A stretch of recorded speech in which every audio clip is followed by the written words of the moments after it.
This podcast is for educational and entertainment purposes only. The views and opinions shared are mine and my guests alone and don't represent our employers, past, present, or future. Medicine is always evolving and practices may vary. Nothing here should be taken as medical advice. Always follow your own professional judgment and institutional guidelines. I struggled with alcohol use disorder.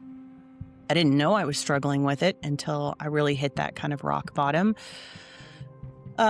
But 20%, and this is the self-reported number, 20% of nurses, now that's not even talking about our EMS community, but 20% of nurses have a self-reported alcohol use disorder. And that number is staggering when you think about it. Imagine what that number is going to look like if it wasn't just self-reported. And I think there's a whole conversation to be had about what is alcohol use disorder, and we can kind of maybe get into that. But I know when I started going through this, mess that I made and trying to figure out the why, I was doing this kind of root cause analysis of how did I end up in a jail cell? How did I end up in a custody battle? How did I end up losing my dream job? How the hell did I get here? Welcome to the Beyond the Call Light podcast with Gary, the ER nurse, where we tackle the tough topics in nursing. Update your whiteboards and huddle up because this episode begins now.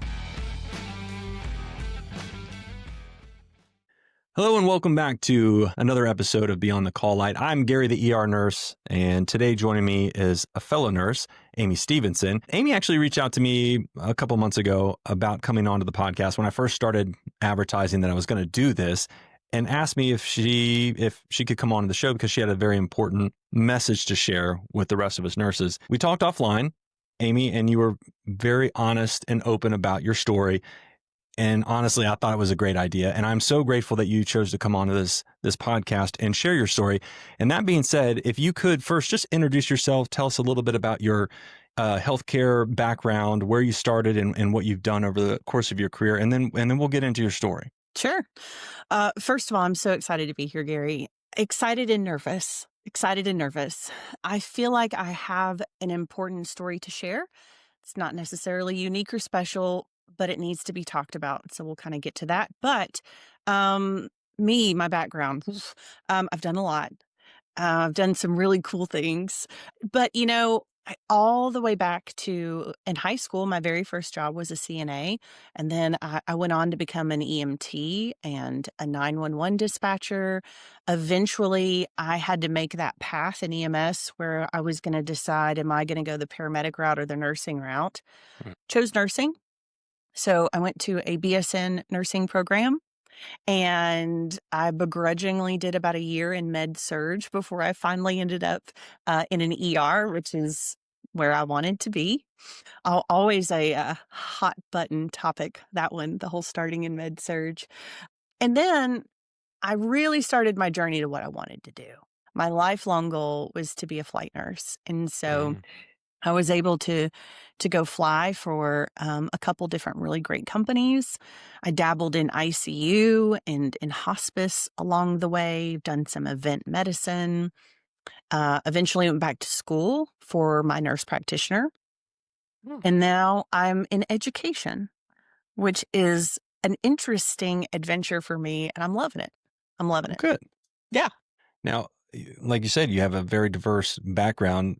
I get the feeling that flight was kind of where your heart was, but for the record, which one of those did you prefer the most? Flying. Hands down. It was the joy of my life. And who knows, maybe one day I'll do it again. But it was absolutely the joy of my life.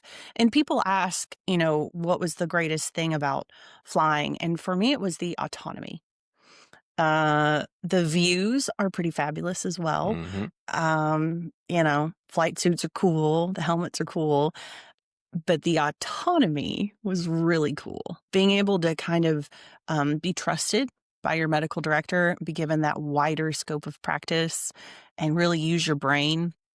Being surrounded by some of the smartest people I think I had ever had the privilege of knowing, it was the best.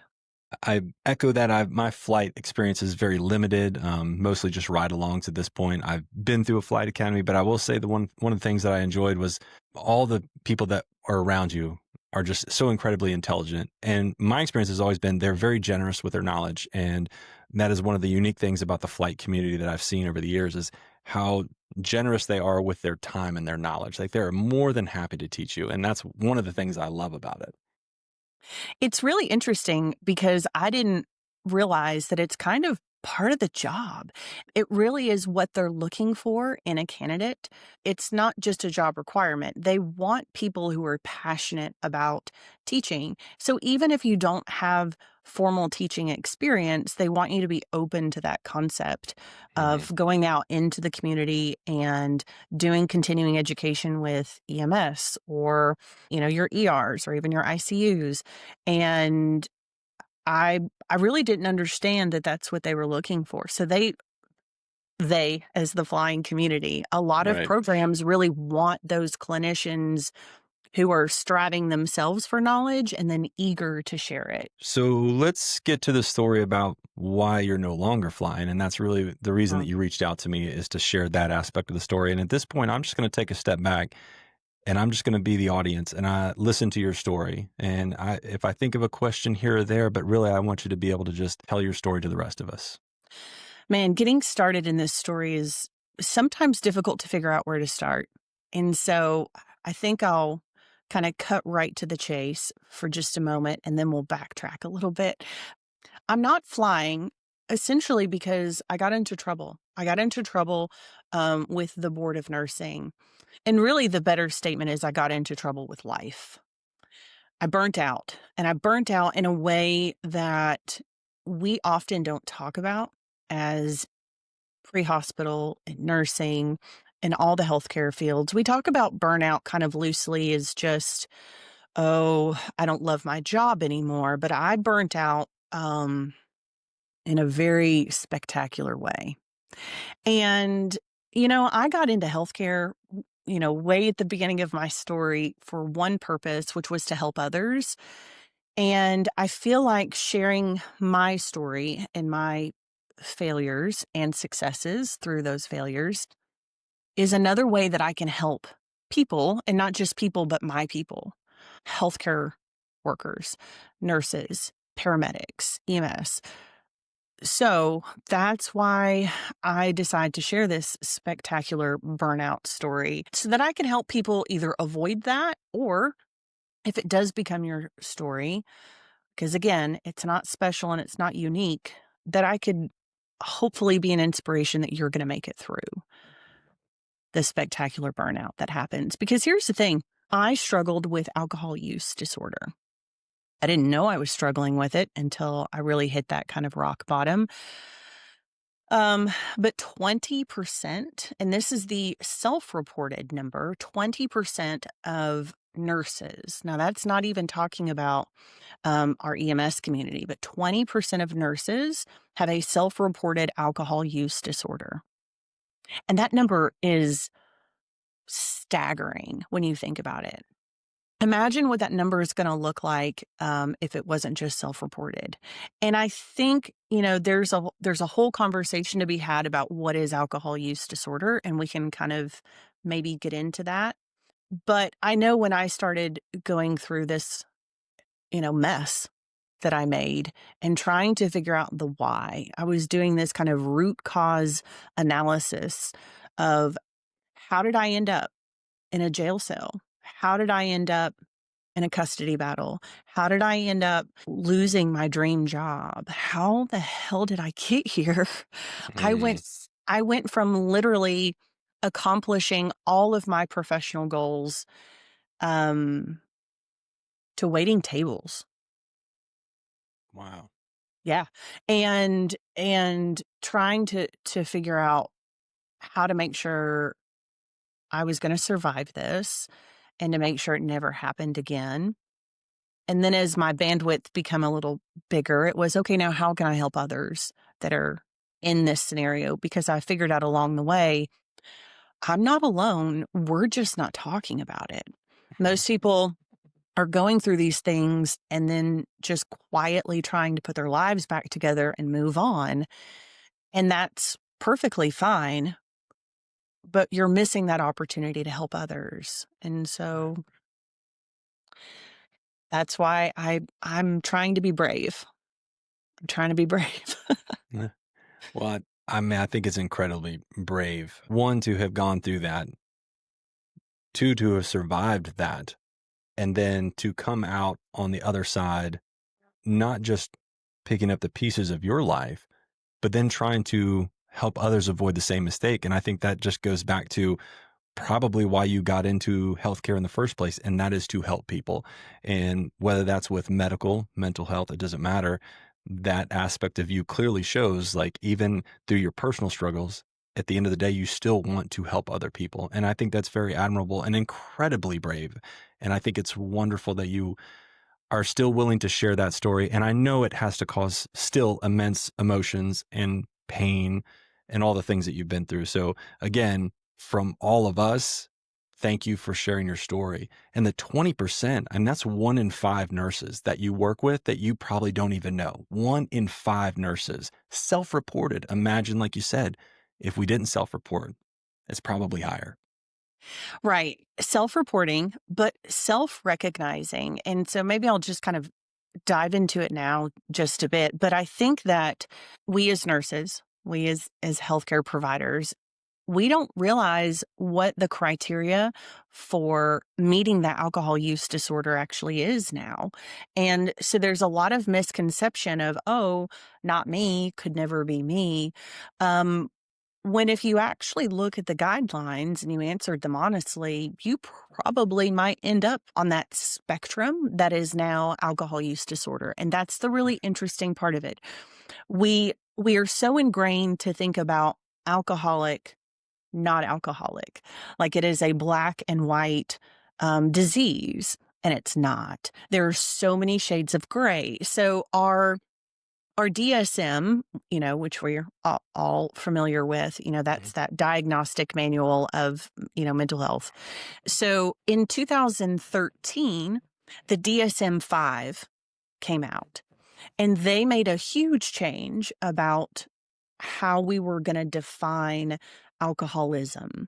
So they really took the term alcoholic out of it. The DSM gods decided that the word alcoholic was way too divisive and that people weren't really receptive to, hey, maybe I have a problem, unless they were all the way on that far side of alcoholism. And so Right. again, they said, we're not capturing enough people with this. We need to change the verbiage. We need to change how we think about it. We need to change how we treat it.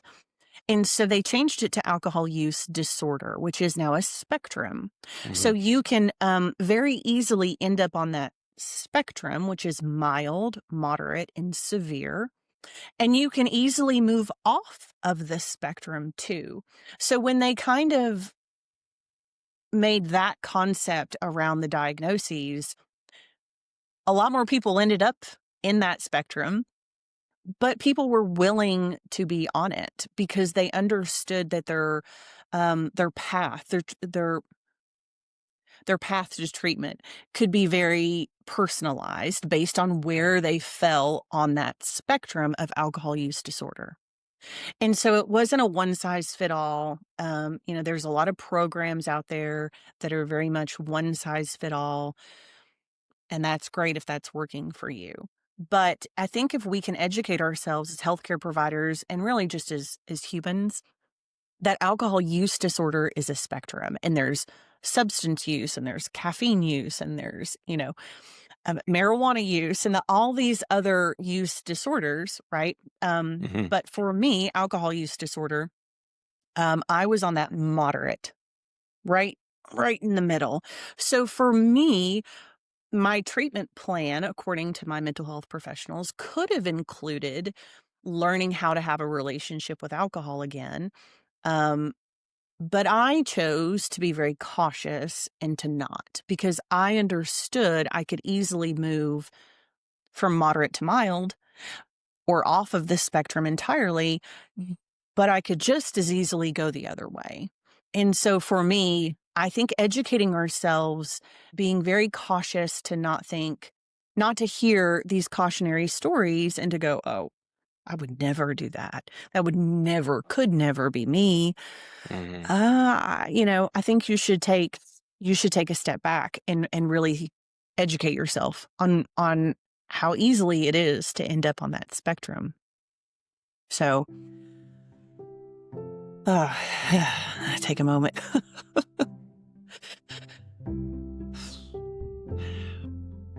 Quick break from the conversation.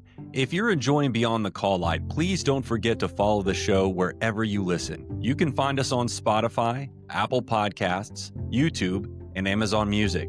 Hit that follow or subscribe button so you never miss a new episode. And if you're on Apple or Spotify, a quick rating or review really helps others find the show. Speaking of which, let's get back to it. All right, so you mentioned doing the root cause analysis. When you were doing this and you were thinking about the consequences of your actions, were you able to kind of pinpoint where in that timeline you went wrong? Yeah. Absolutely. Now, it took many, many um okay, I'm sorry. I'm trying to pull it together. I'm trying hard here. Take your time. So,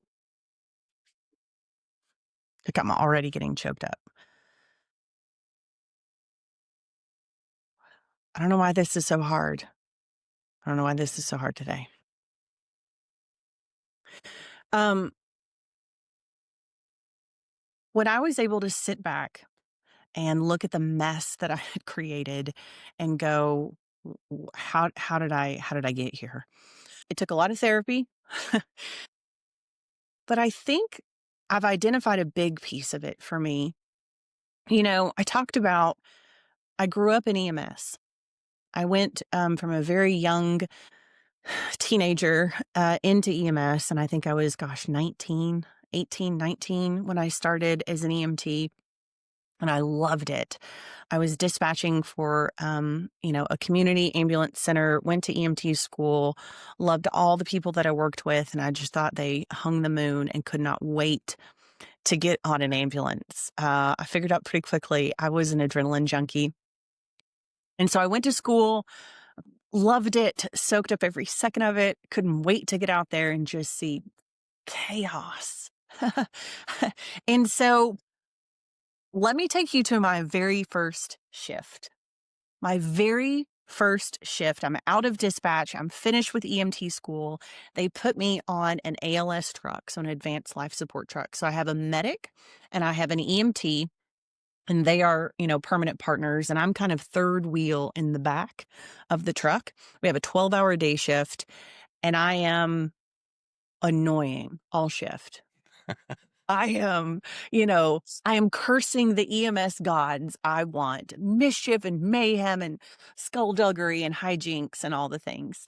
And my paramedic partner, whose name is Beaver, that is his real name, and he has okayed me to say it. Good old Beaver. Beaver was a fireman as well and a very seasoned paramedic. He has since gone on to be a wonderful flight medic in the military. And then my EMT partner, frankly, I don't remember. This was a very long time ago, probably 22 years ago at this point. But they were like, you need to calm down. You need to calm down. There will be plenty of time for chaos and mischief and relax. It's fine. But we kept getting granny tote from granny tote, dialysis to nursing home to dialysis and back and the whole shift. And I'm just very disappointed. And we make it all the way to the 11th hour. We had just gone to eat with another crew. We're headed back to base to finish up all of our, counts and be done for the day. And I was just going to be disappointed that my very first shift, we didn't even run a single ALS call. And then the tones go off, and it is a structure fire. And I'm like, yes, structure fire. But, I thought it was just going to be a standby, but at least I could watch a structure fire and maybe a few cute firemen, whatever, you know. Don't judge a 19-year-old me. And so we start heading that direction. And dispatch, the information is starting to evolve. And we realize, oh, there are people trapped inside of this structure fire. And this is not sounding good. And so I'm getting more nervous. I'm getting more nervous. My partner's tone starting to change. They're getting much more serious. And of course, remember, Beaver's a fireman. So he's kind of thinking with two brains now. So he tells me right before we show up, stay close to me. I said, okay. I think he understood what was happening and I didn't. It was a mass casualty. So here, it's my very first shift as an EMT precepting, and I'm rolling into a mass casualty, a structure fire, people entrapped. We pull up to the structure fire, and if I could try to paint a picture, we're talking about a brick rancher home, okay? And it sits on a hill, so the back of the structure is going to be like a walkout basement. But from the front, you can only see that it looks like a one-story brick rancher. Right. And there are flames shooting out of the windows. And there are a couple off-duty firemen in their personal vehicles, and there's a couple neighbors that are there, and they're trying very hard to rescue people from out of the windows. It was obvious that there were going to be lots of fatalities already from the structure fire. And so I'm looking at Beaver. Beaver's looking at me like, oh no, what have we got? And I looked at Beaver and I said, I know this place. And he kind of just looked at me and I said, this is where I worked. I was a nursing aide. This was an assisted living home. And it was just a home for elderly. It was kind of run out of this residence. And I loved these people. And it had been the job I worked at just prior to getting into EMS. And I knew the workers. And I knew that the women lived upstairs and the men lived downstairs. And so I looked at Beaver, and there was clearly no use in helping the people that they had already pulled out from the front of the home. And I looked at Beaver and I said, we've got to go to the back. The men live downstairs. And I knew that some of the men, were visually impaired, had mobility problems, and they probably couldn't get out. So he's like, let's go. So we run around to the back of the home, down the hill, and he kicks the door in. It was like a movie. It was a movie. He kicks the door in, and I'm thinking, whoa, what is this world that I'm in right now? And we walk into the basement, and there's fire crawling the walls and crawling the ceilings. I'll never forget those images. And we go and we find a male patient who was not able to get out. And he's like, get his legs, I've got his arms. And we firemen carry this patient out of there. And I remember holding the patient's legs, looking up at the ceiling, fire is crawling. And I'm thinking, this is the coolest thing I'm ever going to do in my whole life. I have peaked on day one. This is awful. You set the bar really high. Oh no. Now what am I going to do for the rest of my life? Like, I've done it. I'm carrying a man out of a burning building.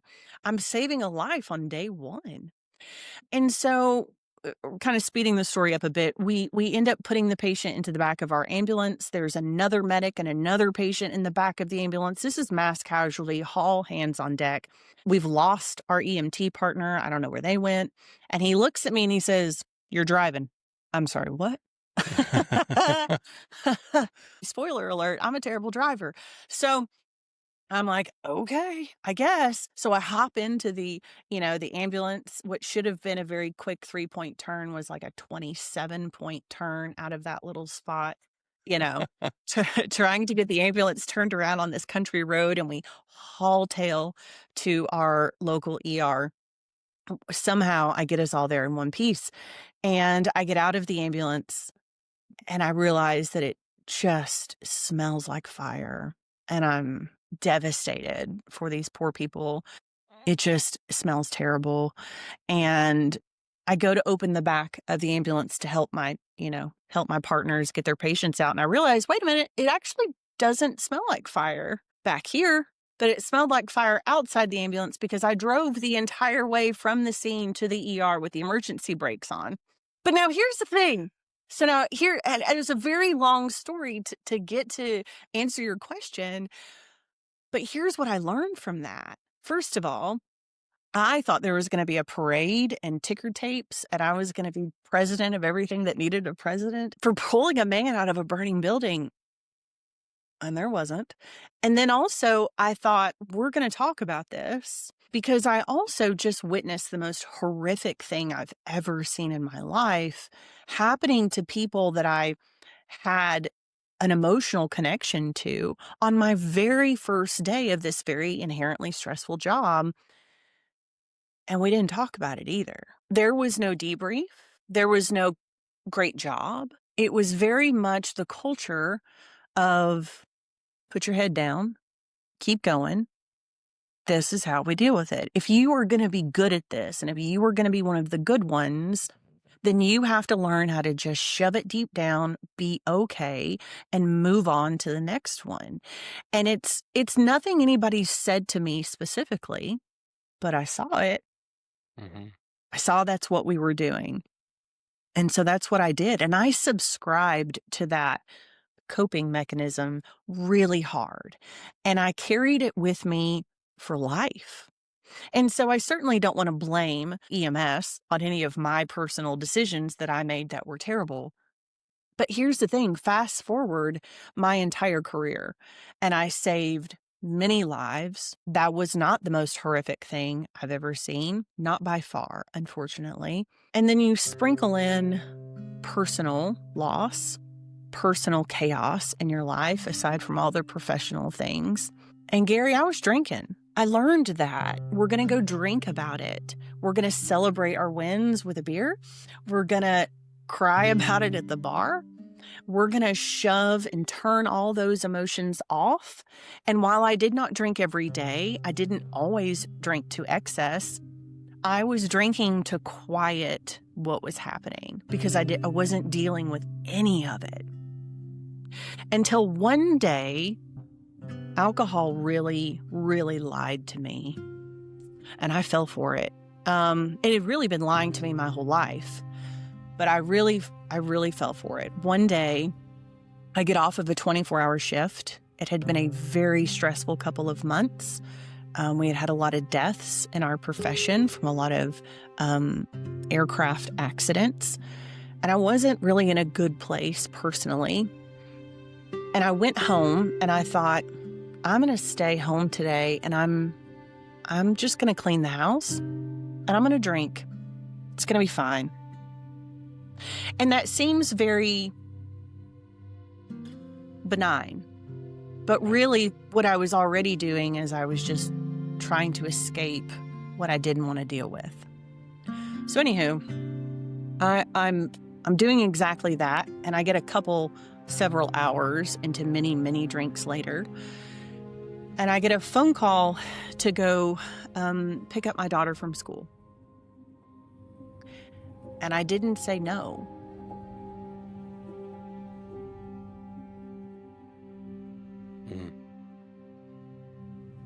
I didn't say no. I thought, oh, goodness, I can do this. It'll be fine. And I'll be honest, this wasn't my first wake-up call with alcohol. There were warning signs, and I didn't listen. Not well enough. And I went, and I picked her up from school, and I put her in my car. And I was drunk. And I eventually wrecked. She was okay. Everybody was okay. I ran a stop sign. But Gary, that's not the point. The point is, I won the lottery that day. I won the lottery that day because I was fortunate enough to get a wake-up call that didn't cost my daughter her life, that didn't cost an innocent bystander their life, that didn't cost me my life. There would be dire consequences, and that's okay. But sometimes we need our teeth knocked out. And unfortunately, I'm a little stubborn. And I think that's what it took for me to realize that all of these learned, quote unquote, coping mechanisms were not serving me. And I looked very successful on paper. But personally, it was falling apart. I was very unhappy. And I wasn't taking care of myself. And my daughter is okay, and we have a great relationship now.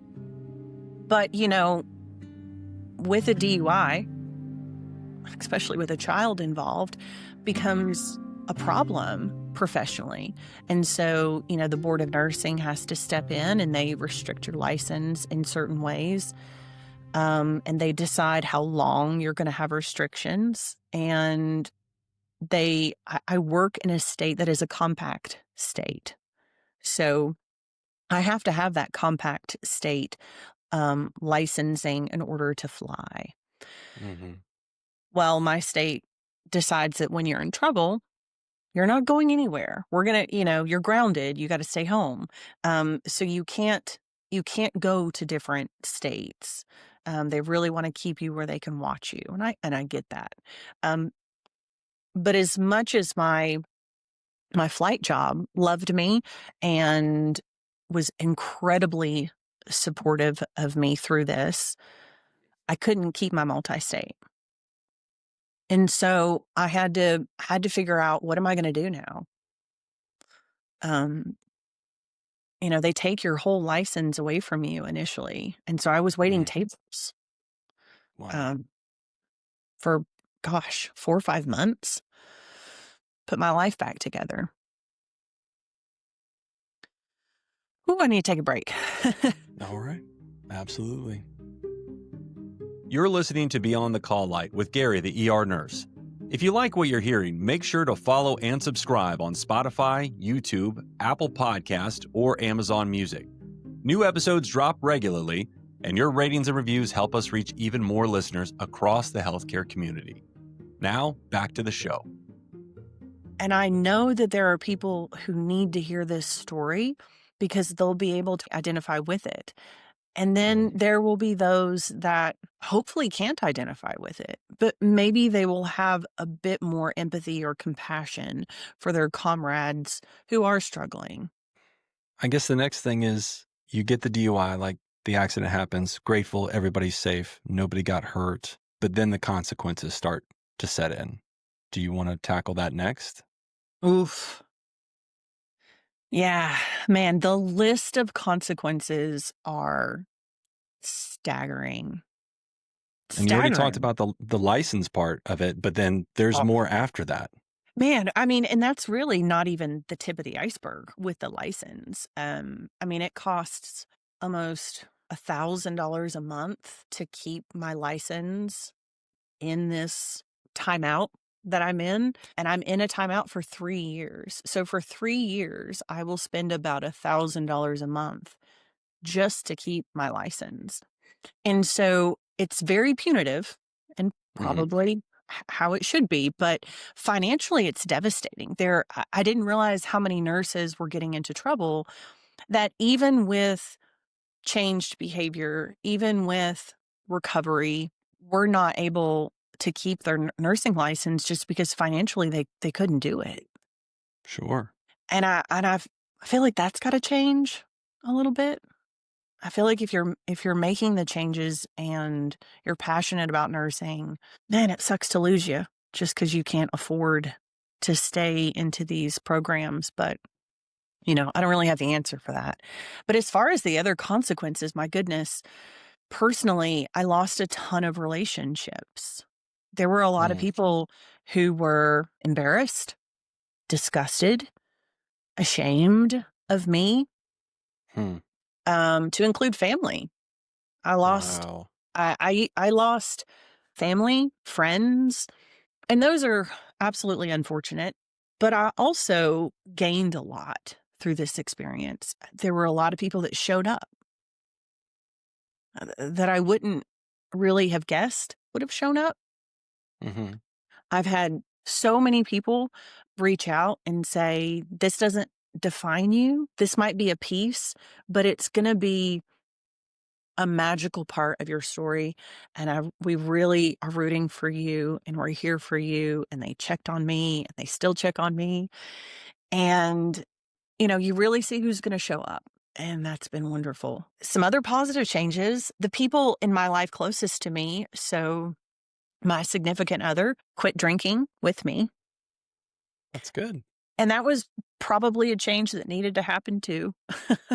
He has a family history of alcoholism. He certainly wasn't where I was with it, but he made a change, and so we've been sober together, which is really cool, and our relationship has blossomed because of that. My relationship with my work and my parents, with my friends, it has all blossomed, and so I still mourn the loss of some of those people who have continued to not choose to be a part of my life, but I leave a door open. We're not perfect. I'm not perfect. And so I certainly can't just close that door forever on them. If I'm expecting them to see me as human and not perfect and have forgiveness, I'm certainly giving them space to also not be perfect. And so I hope that those relationships will mend in time, but we'll see. But I miss flying. I miss it. But I found out I kind of love teaching. I would have never, I would have never known that being in front of a room full of nursing students and geeking out on GI or neuro or whatever was going to give me so much fulfillment. And I love it. So, it's about gratitude and perspective. And it took me a while to find that because sitting in jail, you know, I don't know. I don't think I can do that one. I'll have to mark that. I don't think I Done. can do that story. Okay. Thanks for tuning in to Beyond the Call Light. You can catch every episode on Spotify, YouTube, Apple Podcast, and Amazon Music. Follow along, share with a colleague, and join the conversation. Speaking of which, let's get back to it. And here's the thing I do as an educator. When I was hired in as an educator, I told my boss, don't be ashamed of me because I'm going to tell my story to students. We have to go, just like I went back and did that root cause analysis. How in the heck did I end up here? And it's a portion of it, right? So my EMS experience and the coping skills that I learned is a portion of that answer, but it's a big one.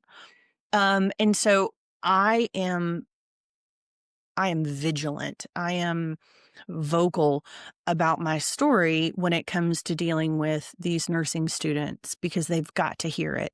I don't care if it's just a cautionary tale. That's fine. I can be a cautionary tale if it's for the greater good of our profession. I love that nowadays mental health is much more accepted, but sometimes it's a lot of talk and not enough action. Yep. And so when I go around and I do these talks for different conferences, or if it's just a small talk and I'm just talking to students in a classroom about my story, I always want to give somebody something tangible that they can change and not something as like, oh, we got to be better at this. Like, what do we can't just talk about it. We've got to have some action. And then usually the next question is, well, what is the action? And so I think I would like to make it really simple for people. One, go look up the criteria for alcohol use disorder in the DSM-5. There's about 11 questions. Do not self-diagnose yourself, but get an idea. Get an idea of where you stand. Take some personal accountability of where you stand because you can't help others unless you're looking at yourself first. So, and then take a look at your circle. I had a friend group. I had a group of wild ER nurses that were my friend group, and we were gasoline and matches when it came to our drinking. And that wasn't Mhm. a great environment. And nobody was really saying, hey, maybe we should slow down a moment, right? So maybe you're the voice and then your small circle. So you kind of have to like develop your own voice. Where am I sitting? Where is my small circle sitting? But then also debrief. I can't say it enough. We've got to make sure that we are debriefing our critical incidences Mhm. and remembering that a critical incident is subjective. So you might be a very seasoned healthcare provider, whether you're precepting a new orientee or a new nurse. I've had students where I've had to debrief just starting an IV. That was incredibly stressful. Their hands are shaking, their heart rate's Mm, 150. Obviously, that's nothing I need to debrief, but I right. will take a student aside and go, "Let's talk through that. What went well? What didn't go well? How did that make you feel?" And we process it and then we move on. And that's a hot debrief. And then there's cold, which is, after the fact. Maybe we don't have time right in the moment, but we're going to do it afterwards. And I Right. think that if we're all being very honest with ourselves, we're not taking enough time to hot or cold debrief enough. We're not even doing the bare minimum for making sure that our mental health is good in the moment. So think about your ER shift and you have a code that comes in. I have witnessed a pediatric code come in our level 1 trauma center, and it didn't go well. And Mm, there was no debrief, and everybody just went their own ways. What are we doing? We're just shoving it deep inside. right. And, as leadership in that ER, whether you are actual leadership or whether you're just, somebody who's got a lot of, what am I trying to say? A lot of seniority. You have to lead by example. And so I tell my nursing students, hey, you're not going to be the leadership team. You're not going to be the one that has a lot of experience, but you, even as a brand new baby nurse, can go, time out. Can we talk about this? You can do that.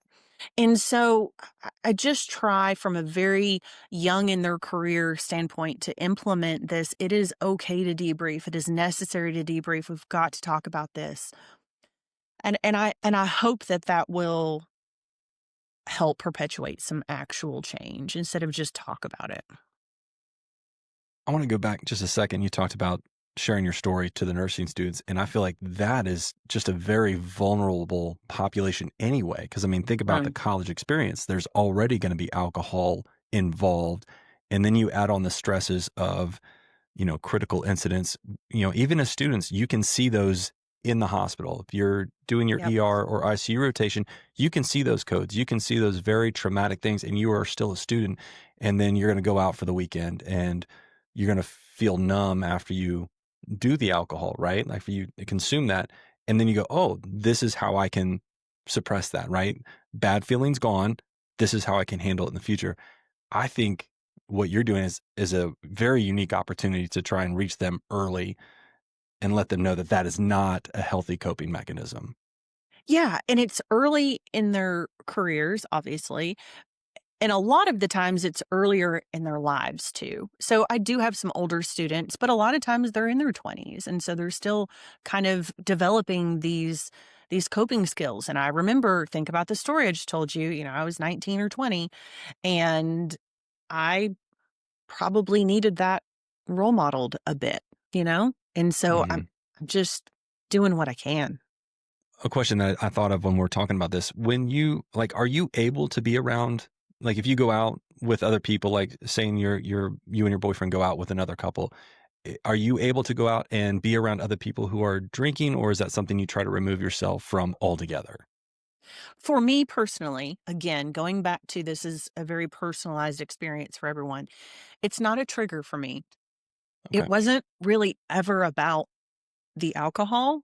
Hmm. It was about I didn't know how to make my brain quiet. So I've had to develop better coping skills. And now I'd go to therapy and start dealing with all the junk I just shoved and was trying to avoid. And so now that I have all these great coping skills and my brain is much more quiet and Mhm. still and happy and emotionally intelligent, I don't miss the alcohol and I don't have the need to quiet my brain. Now, when new situations come up, now I go to those new coping skills.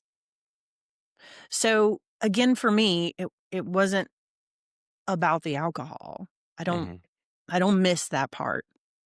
When I quit drinking, it was easy for me, and I was very lucky.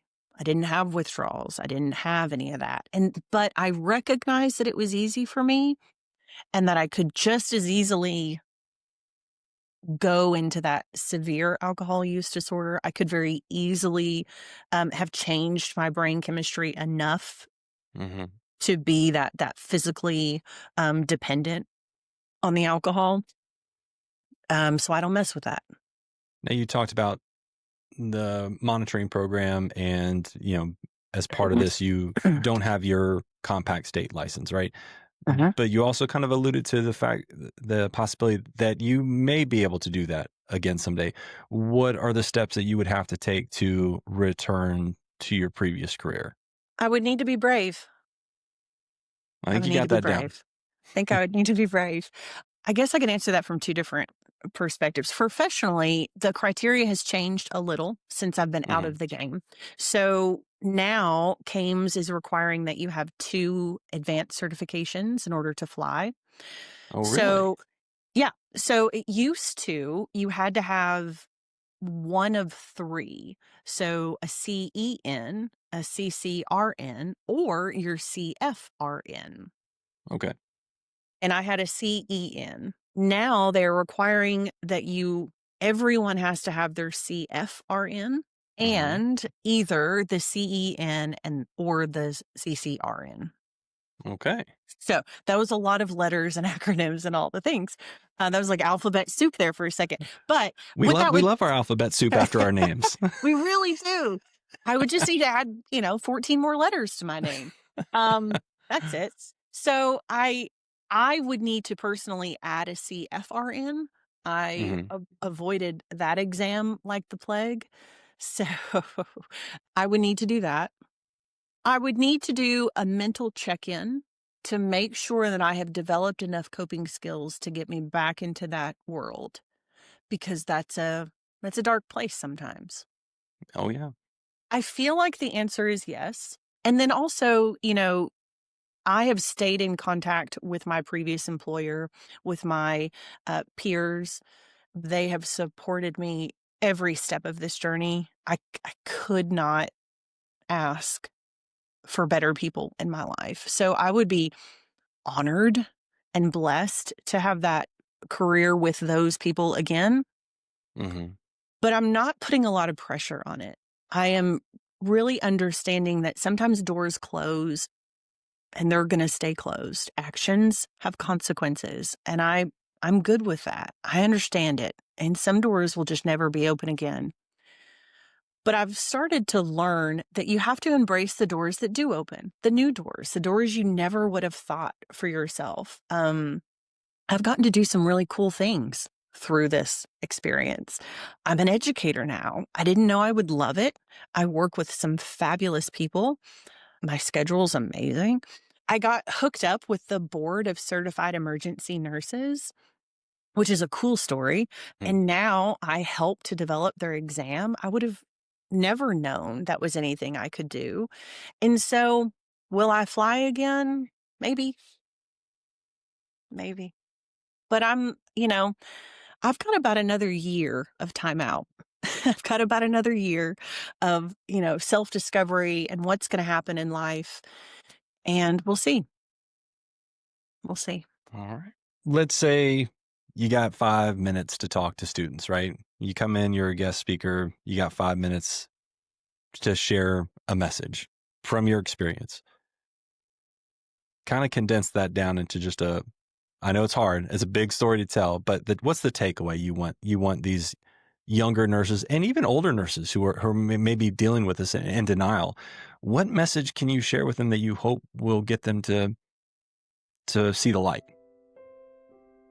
I could sum it up very easily into you have to take care of yourself. And those are words we throw around too lightly, too flippantly. You actually have to put the work into taking care of yourself, or you will burn out bright. You will. It'll cost you relationships. It might cost you your profession. It might cost you your life if you don't. And that's a hard balance for any of us to figure out in life, that whole work-life balance. But you have to. You absolutely have to. It should be part of your everyday process. Talking to new students would be, we study, and then you plug into something that is just for you. And I don't mean TV. I don't mean, go for a walk, do a painting, cook, bake, whatever that is. Like, you have to develop those coping skills now to make you successful as a student, but also to withstand this profession. And then when it comes to my older nurses, please take care of our younger people too. Remember that mental health is incredibly important, and we are just so ingrained in the coping skills we already have that we've got to be open to learning new ones, and that maybe ours aren't the best. And that's why I do a podcast. This is my healthy coping mechanism, is talking about the things that we face and struggle with. And in some ways, it's kind of cathartic. It helps me process things, hearing other people's stories, making me confront my own issues. And hopefully we're reaching an audience that we can help some people. And that's, at the end of the day, I feel like that's what I am here for, is to make people's lives better, even if it's in just little ways. And if one of those ways is to get people on to share their stories, to reach a different audience than I can reach, then that's what I'm here for. And I am so grateful that you took the time to share your story. Is there, if somebody's in need, we talk about coping mechanisms, but if they need help now, how do they get help right now? Great question. Well, I think if people are struggling now, in this moment, listening to this podcast, thinking, wow, I relate to that a little too close for comfort. It depends on what level of help you're needing. But nowadays we live in a social media universe. Your people are out there. You can hop on Instagram, Facebook, TikTok. We have platforms, we have people. We have AA meetings that are all virtual now. You can find an AA meeting 24/7 all over the world from the comfort of your phone. So whether you're plugging into a social media platform and just saying, where are my other healthcare workers that are struggling right now? And what are you doing? I need some advice on what I can be doing to cope better, or you're plugging into those more traditional AA meetings and things like that. But maybe I would start with talking to a trusted friend. It really is that simple. They're not a therapist. Please do that next. But even just, they're not going to have all the right answers, but find somebody you trust, have a quick conversation. Please plug into a professional, and then plug into others in a social media platform that are struggling maybe the same way you are. Finding that sense of community outside of where you work might be very beneficial. Amy Stevenson, thank you very much for sharing your story. I look forward to following up with you in a year or so and see where you're at then. I look forward to keeping in touch on social media. Speaking of which, do you have any social media that you would like to share that people can find you to maybe reach out to you? I've really considered making a platform that is, kind of officially a brand in talking about this, but I haven't been quite that brave yet. So it's really just my personal socials, and you have my name. So I think that's probably good enough for now. But if I do anything official, I'll keep you posted. That sounds wonderful. Well, thank you again very much for taking the time to share your story. Hopefully this will reach the people that it needs to, or at least the people that may have friends or family that might be dealing with some of these similar issues. So please like, subscribe, share this out, especially to people that you think may need it. Be kind to others, be kind to yourself. Prioritize your mental health because it is important. I'm Gary, the ER nurse. This is Amy Stevenson. She's been my guest on this episode of Beyond the Call Light, and we'll see you on the next episode. Thanks for listening to Beyond the Call Light with Gary Cope. Don't forget to clock out.